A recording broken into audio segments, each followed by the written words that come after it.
اور ہم نے نوح کو ایک کشتی پر جو تختوں اور میخوں سے تیار کی گئی تھی سوار کر لیا، وہ ہماری آنکھوں کے سامنے چلتی تھی۔ یہ سب کچھ اس شخص کے انتقام کے لیے کیا گیا جس کو کافر مانتے نہ تھے، اور ہم نے اس کشتی کو ایک نشانی بنا چھوڑا، تو کوئی ہے کہ سوچے سمجھے؟ سو دیکھ لو کہ میرا عذاب اور ڈرانا کیسا ہوا۔ اور ہم نے قرآن کو سمجھنے کے لیے آسان کر دیا ہے، تو کوئی ہے کہ سوچے سمجھے؟ قوم عاد نے بھی تکذیب کی تھی، سو دیکھ لو کہ میرا عذاب اور ڈرانا کیسا ہوا۔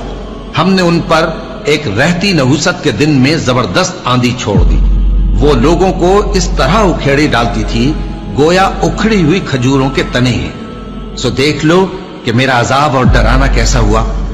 اور ہم نے قرآن کو سمجھنے کے لیے آسان کر دیا ہے، تو کوئی ہے کہ سوچے سمجھے؟ اور قوم فرعون کے پاس بھی ڈر سنانے والے آئے تھے، انہوں نے ہماری تمام نشانیوں کو جھٹلایا، تو ہم نے ان کو اس طرح پکڑ لیا جس طرح ایک قوی اور غالب شخص پکڑ لیتا ہے۔ اے اہل عرب، کیا تمہارے کافر ان لوگوں سے بہتر ہیں؟ یا تمہارے لیے پہلی کتابوں میں عذاب سے کوئی چھٹکارا لکھ دیا گیا ہے؟ کیا یہ لوگ کہتے ہیں کہ ہماری جماعت بڑی مضبوط ہے؟ ان قریب یہ جماعت شکست کھائے گی اور یہ لوگ پیٹ پھیر پھیر کر بھاگ جائیں گے۔ اصل میں ان کے وعدے کا وقت تو قیامت ہے، اور قیامت بڑی سخت اور بہت تلخ ہوگی۔ بے شک گناہگار لوگ گمراہی اور دیوانگی میں مبتلا ہیں۔ اس روز منہ کے بل دوزخ میں گھسیٹے جائیں گے، کہا جائے گا لو اب آگ کا مزہ چکھو۔ ان لوگوں نے اپنے پروردگار سے کفر کیا، ان کے اعمال کی مثال راکھ کی سی ہے کہ آندھی کے دن اس پر زور کی ہوا چلے جو اسے اڑا لے جائے۔ اسی طرح جو کام وہ کرتے رہے ان پر ان کو کچھ قابو نہ ہوگا۔ یہی تو پرلے سرے کی گمراہی ہے۔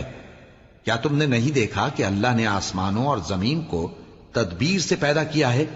اگر وہ چاہے تو تم کو نابود کر دے اور تمہاری جگہ نئی مخلوق پیدا کر دے، اور یہ اللہ کو کچھ بھی مشکل نہیں۔ اور قیامت کے دن سب لوگ اللہ کے سامنے کھڑے ہوں گے تو غریب پیروکار بڑے بن بیٹھنے والوں سے کہیں گے کہ ہم تو تمہارے پیرو تھے، کیا تم اللہ کا کچھ عذاب ہم پر سے دفع کر سکتے ہو؟